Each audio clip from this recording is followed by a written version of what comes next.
नमस्कार। कार्यक्रम साहित्य जगत में सभी दर्शकों का स्वागत है। दर्शकों, अगर हम आपसे ये पूछें कि साहित्य क्या है, तो आप में से कुछ लोग ज़रूर ये कहेंगे कि साहित्य निराशा हताशा के बादलों के बीच में से मुस्कुराता हुआ आशा का सूर्य है। तो कोई ये कहेगा कि संकटों और कठिनाइयों के जीवन सागर की लहरों के लड़ने और भिड़ने का जो साहस हमें देता है, वो है साहित्य। तो कुछ लोग ये कह सकते हैं कि साहित्य उमंग है, उल्लास है, कभी ये मनुहार है, कभी क्रोध है, कभी हठ है।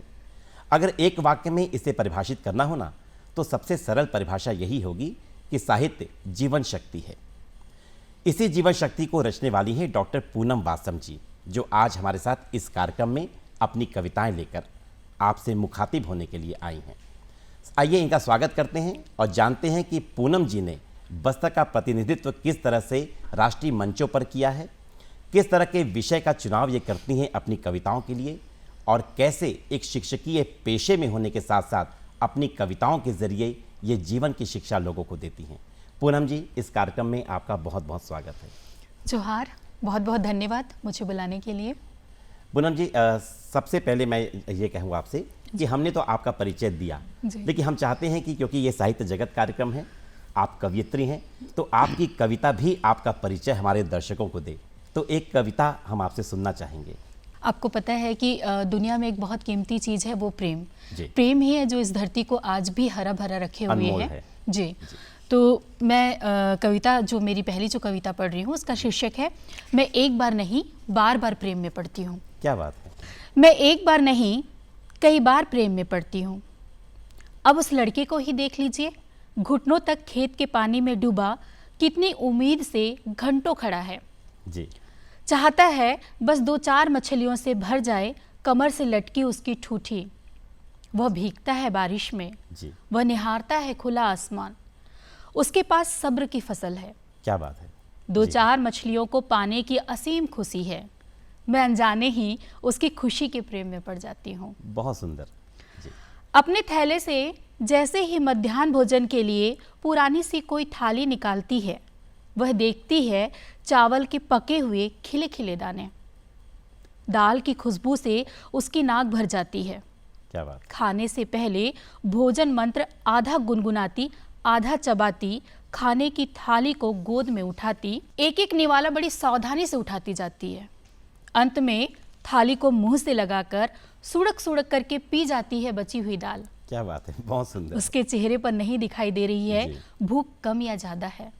मैं अनजाने ही उसकी सुड़क सुड़क के प्रेम में पड़ जाती हूँ। क्या बात है। जी। वह कितनी बूढ़ी औरत है, इतनी कि उसकी देह पर पड़ने वाली झुर्रियां भी बूढ़ी हो गई हैं। अब तक तो उसे अपने सारे नृत्य भूल जाने चाहिए थे। एक रक्त स्रोत जो इतने समय तक उसके भीतर बह रहा था, अब वह सूख गया है, पर वह अब भी अपने जूड़ी में लगाती है लाल फूल। बहुत सुंदर। वह इतने प्यार से आईने में खुद को निहारती है, निहारते हुए अपनी देह की झुर्रियों को चूम लेती है। क्या बात। यह दृश्य इतना अनोखा, इतना रोमांचित करने वाला है, मैं अनजाने ही उस एक दृश्य के प्रेम में पड़ जाती हूँ। क्या बात है, बहुत सुंदर। मैं एक बार नहीं कई बार प्रेम में पड़ती हूँ। मेरे लिए है एक टोटका है प्रेम को हरा भरा रखने का, जिसे मैं बार बार दोहराती हूँ। मैं एक बार नहीं कई बार प्रेम में पड़ जाती हूँ। पूनम जी, बहुत सुंदर। जी, धन्यवाद। और भावाभिव्यक्ति जो है इसकी, वो बहुत सुंदर है। शब्दों का चयन बहुत सुंदर है इसका। शुक्रिया। अब पूनम जी, जानना चाहेंगे कि इस प्रेम के सागर में गोते लगाने के बाद अब कि बस्तर को आप किस नज़र से देखती हैं, और अगर आपके शब्दों में, एक कवयित्री के शब्दों में हम जानना चाहें कि बस्तर की परिभाषा क्या है। बस्तर को परिभाषित करना बहुत आसान नहीं, बहुत मुश्किल है। क्योंकि आप देखेंगे कि आप थोड़ी थोड़ी जगहों पे, थोड़ी थोड़ी दूरियों पे यहाँ की परिस्थितियाँ स्थितियाँ बदल जाती हैं। जी हाँ। तो बस्तर को यदि मैं देखती हूँ मेरे नज़रिए से, तो मुझे लगता है कि एक ऐसी चिड़िया है जो शोक गीत तो गा रही है, शोक गीत गाने के साथ साथ वो फुदकना भी जानती है। क्या बात। और ये चिड़िया इस पेड़ से उस पेड़, उस पेड़ से इस पेड़, मतलब वो आपको सिखा रही है कि आप जीवन को शोक गीत के साथ कैसे लय में ढाल सकते हैं, कैसे लयात्मक बना सकते हैं। जी। तो बस्तर मेरे लिए इस तरह से भी, मैं बस्तर को इस तरह से भी देखती हूँ कि बस्तर में जीना खाना मरना, जी हाँ। और जीवन का असली जो सुख है, जी। कहते हैं ना जीवन में आपके पास सब कुछ हो लेकिन सुकून नहीं है तो उस जीवन का कोई अर्थ नहीं रह जाता जी है। हाँ। तो मेरे लिए बस्तर जीवन है और इस जीवन को मैं बार बार जीना चाहती हूँ। बहुत सुंदर परिभाषा आपने दी है, शुक्रिया। और इतनी काव्यात्मक परिभाषा मुझे लगता है ये डॉक्टर पूनम वासम ही दे सकती थी। जी हाँ। अच्छा ये बताइए मुझे, कविता लिखती क्यों हैं आप? कई बार मन में आता है ख्याल कि कवि जो है कविता क्यों लिखते हैं। आज आपसे हम पूछ लेते हैं, आप क्यों लिखती हैं कविता? कविताएं मैं इसलिए लिखती हूँ कि मैं जिस जगह में रहती हूँ, जी। जिस जगह का खाती हूँ, उस जगह का मेरे ऊपर बहुत बड़ा कर्ज है। और मुझे ऐसा लगता है कि बस्तर के ऊपर जी। आप जितना लिख लें, जितना बोल लें, जितना कह लें, उतना कम है। तो ऐसी बहुत सारी चीज़ें हैं कि ये दुनिया इतनी अनोखी है, इतनी अनजानी भी है एक तरह से। तो यहाँ की जो अच्छी चीज़ें हैं, जो सकारात्मक चीज़ें हैं, आप देखेंगे कि नकारात्मक चीज़ों पे बहुत बात होती हैं, लेकिन यहाँ की जो लोक संस्कृति है, यहाँ के जो रंग है, यहाँ के जो गीत हैं, यहाँ के जो संस्कार हैं, और यहाँ का जो वातावरण है, जो जीवन है, वैविध्य है इसमें। इन सब चीज़ों को यदि आप लयात्मक तरीके से कविताओं में व्यक्त कर पाते हैं, एक पहला कारण है। दूसरा कारण ये है कि यहाँ इन सब चीज़ों के साथ साथ भी जितने हम समृद्ध हैं, उसके अलावा भी यहाँ शोषण है, दर्द है, दुख है, पीड़ा है, बेजुबान है।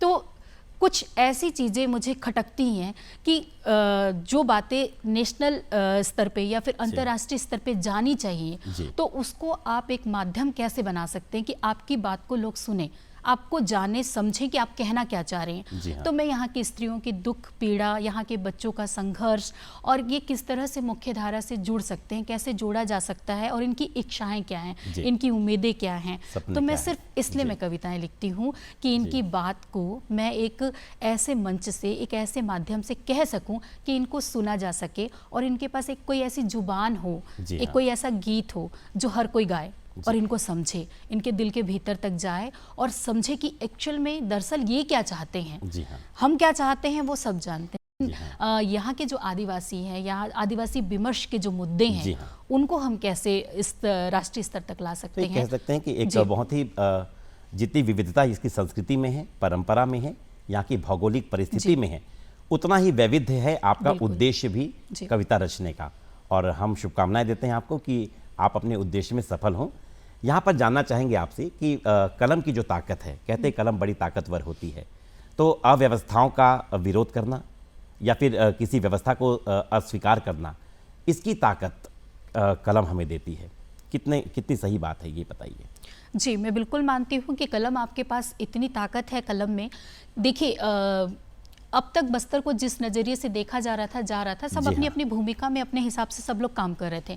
लेकिन आज मैं देश भर के राष्ट्रीय मंचों पे जा रही हूँ, तो जब वहाँ से मैं कविताएं पढ़ती हूँ तो लोग इस बात के लिए थोड़ी देर औचक हो जाते हैं, बिल्कुल सन्नाटा हो जाता है कि अच्छा, बस्तर से भी बौद्धिकता के क्षेत्र में कोई आ रहा है, अंतर्राष्ट्रीय स्तर पे भी कोई अपनी बात कह रहा है, और इस तरीके से कह रहा है कि लोग बिल्कुल चौकन्ने हो जाते हैं, लोग बिल्कुल शांत हो जाते हैं और सुनना चाहते हैं कि दरअसल असल बस्तर में हो क्या रहा है। तो इस तरह से मुझे लगता है कि कहीं ना कहीं एक अंश भी, यदि थोड़ा भी परिवर्तन मेरे लिखने से होता है, कहीं भी कहीं किसी का दिल धड़कता है, कहीं कोई पॉजिटिव एनर्जी के साथ इनके लिए आता है सामने, तो मेरा लिखना सार्थक होता है। और मैं ये कहती हूँ कि आज चीज़ें बदल रही हैं, लोग मुझे नहीं जानते हैं लेकिन लोग मेरे लिखे हुए को कोट करते हैं, जब भी के माध्यम से बस्तर को जानते हैं। तो मैं ये कहती हूँ कि जब वो अपनी बात में मुझे कोट कर रहे हैं, तो ये ताकत है कलम की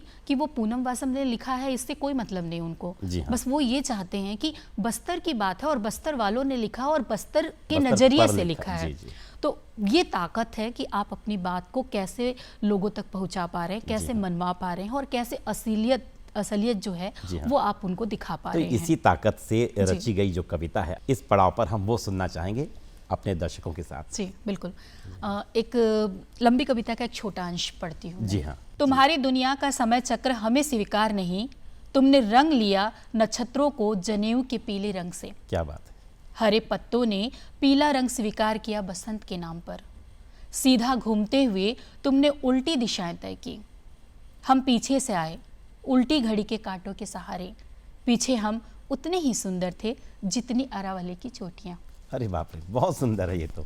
जी हाँ, दरअसल बहुत ही आपने- खूबसूरत। जी। इस छोटे से अंश में कहना चाहिए कि आशा भी है और एक थोड़ी शिकायत भी है इसमें, और जी। कहीं एक हल्की सी जिद भी नज़र आ रही है इसमें।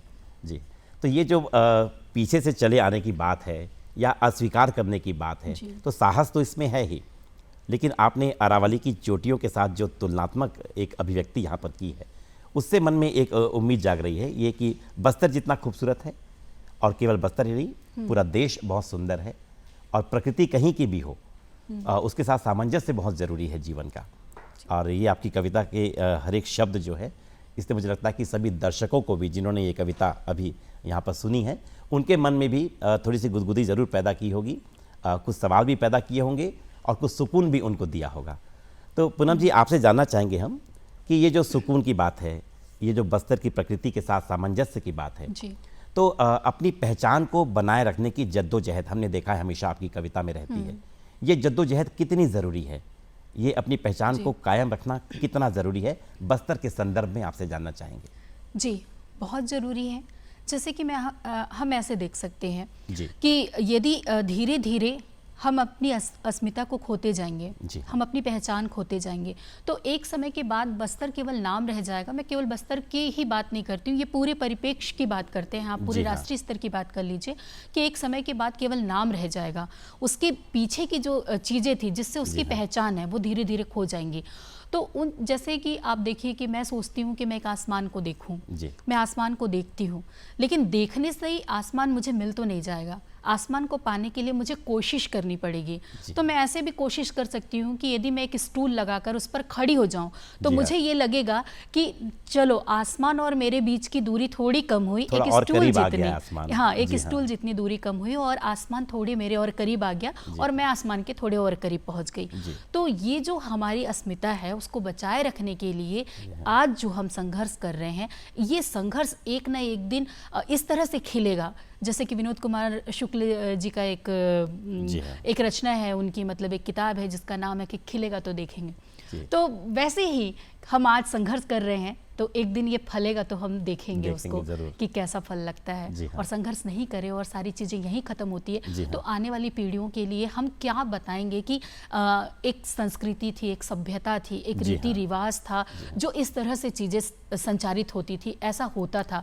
आप देखिए पर्यावरण को लेकर भी कितनी चिंता है पूरे विश्व में। जी हाँ। कहीं ऐसा ना हो कि कभी हम सिर्फ किताबों में पढ़ें कि मछलियाँ थीं, कभी जी। किताबों में ना पढ़ें कि साल और सरई के घने जंगल थे बस्तर में, या नदियाँ थी, या पर्वत थे, या फिर चित्रकूट जैसा कोई एक झरना भी था। जी हाँ। तो ये चिंता का विषय है और बहुत बड़े स्तर की चिंता का विषय है, केवल एक छोटी क्षेत्र विशेष को लेकर नहीं, हाँ। बृहद स्तर पे इस पे सोचने और मनन करने की जरूरत है, और लगातार लिखने की, लगातार बोलने की, और लगातार क्रांति करने की, लगातार काम करने की आवश्यकता है। जी हाँ। जरूरी नहीं कि आने वाली पीढ़ी को हम हर चीज़ थे या था करके ही बताएं, कुछ चीज़ें हम उन्हें अभी भी हैं करके बताएं तो शायद ज़्यादा सार्थक होगा। जरूरी जी। है, बहुत आपने जरूरी हमेशा है। जो है अपनी कविताओं के जरिए प्रकृति के साथ मिलजुल करके रहने की बात कही है, लेकिन कभी कभी आपकी कविताओं में ये स्वर थोड़ा कठोर होता है, तो इसकी क्या वजह है?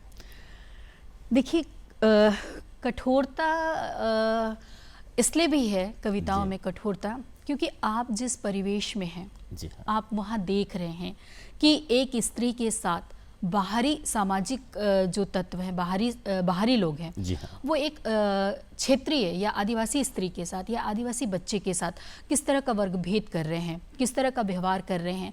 आप देखिए स्थानीय नौकरियों में भी किस तरह का व्यवहार किया जाता है। इतने भोले, इतने सीधे, इतने सरल लोगों को आप लगातार मुख्य धारा से धक्का मार रहे हैं, लगातार उन्हें खदेड़ रहे हैं, लगातार आप उन्हें पीछे कर रहे हैं।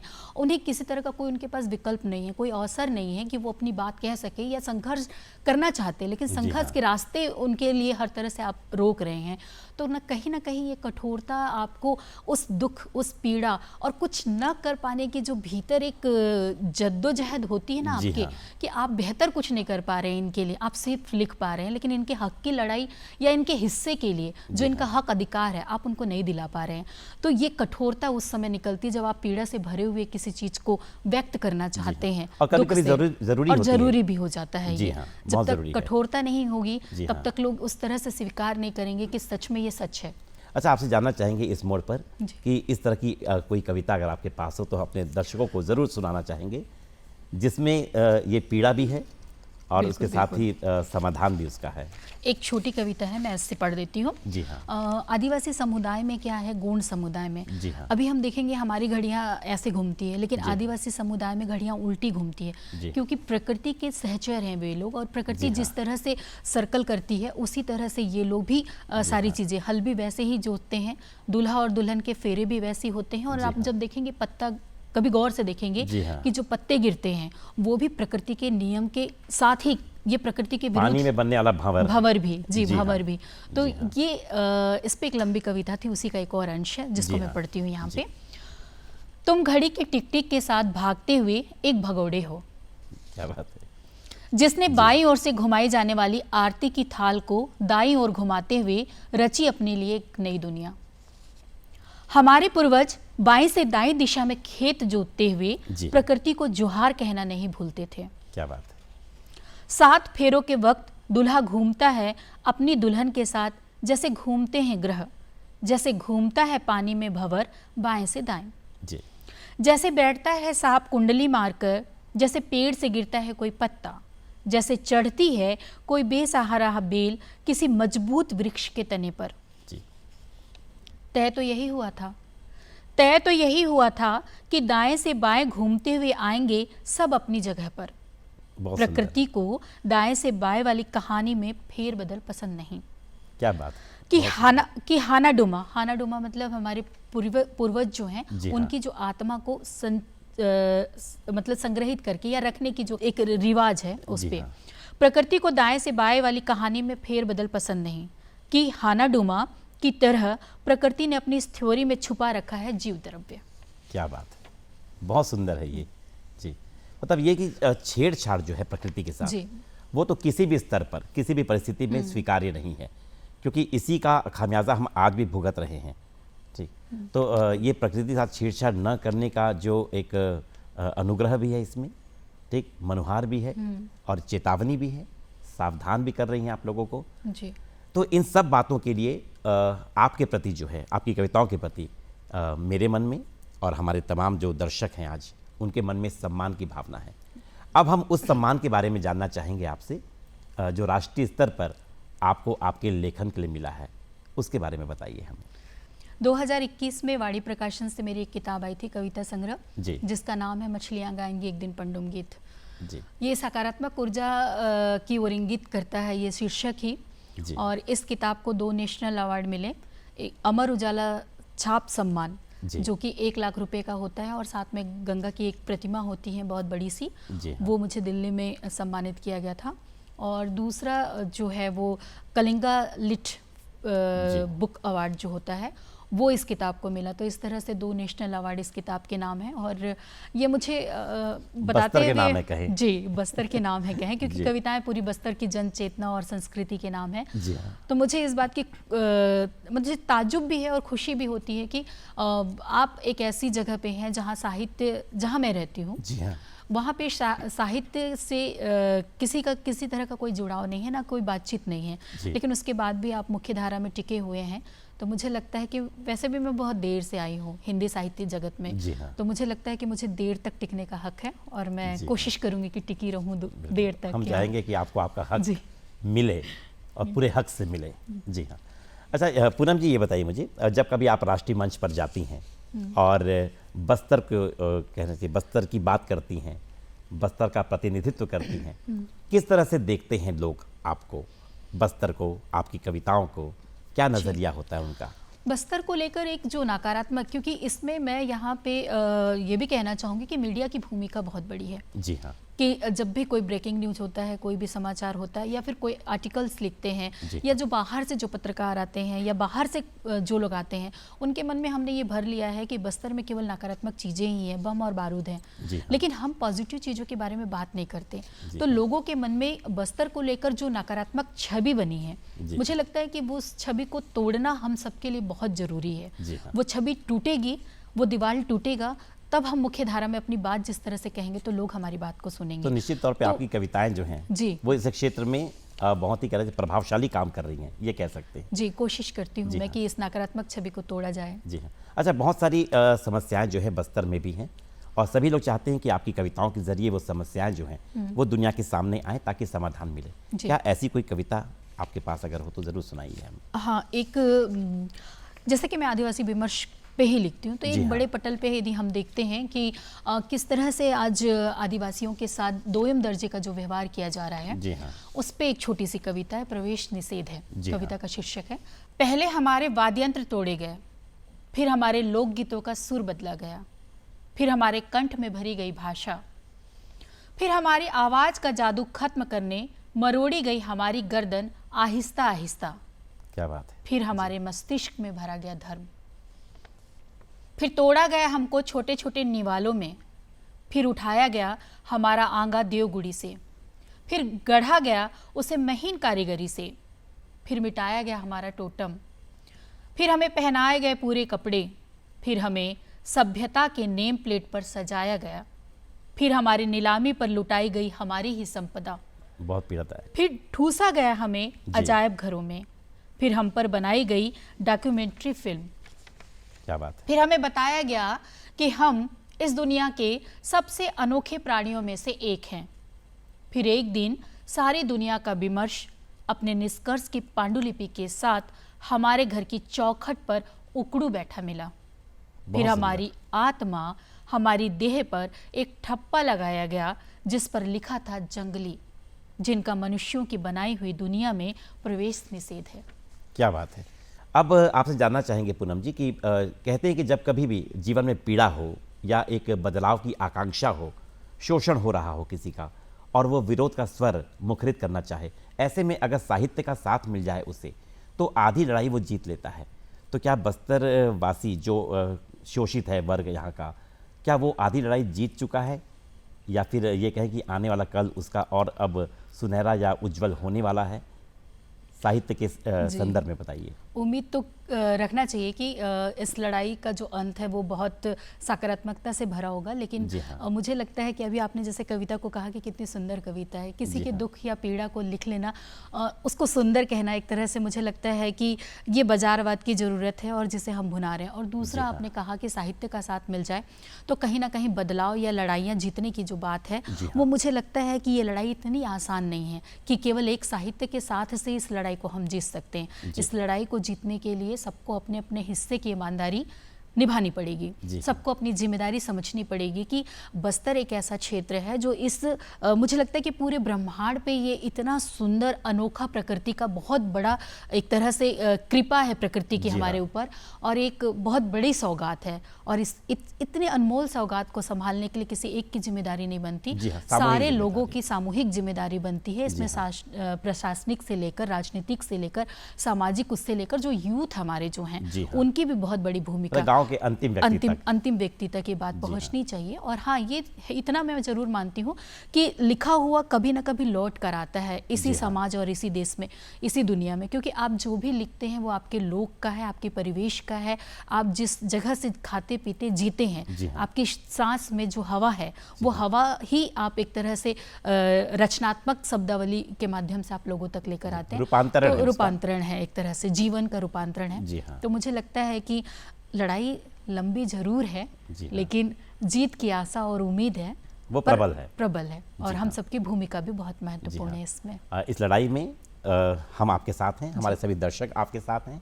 और इस कार्यक्रम में आकर के पूनम जी, आपने अपनी कविताओं के जरिए जो एक ताकत हमारे दर्शकों को दी है, सुकून दिया है एक, और उनके सवालों के जवाब भी दिए हैं, तो मन में नए सवाल भी आपने उठाए हैं। इन सारी बातों के लिए, अपनी कविताओं के माध्यम से हमारे दर्शकों से रूबरू होने के लिए आपका बहुत बहुत धन्यवाद। जी, जोहार, शुक्रिया मुझे बुलाने के लिए और मेरी कविताएं सुनने के लिए।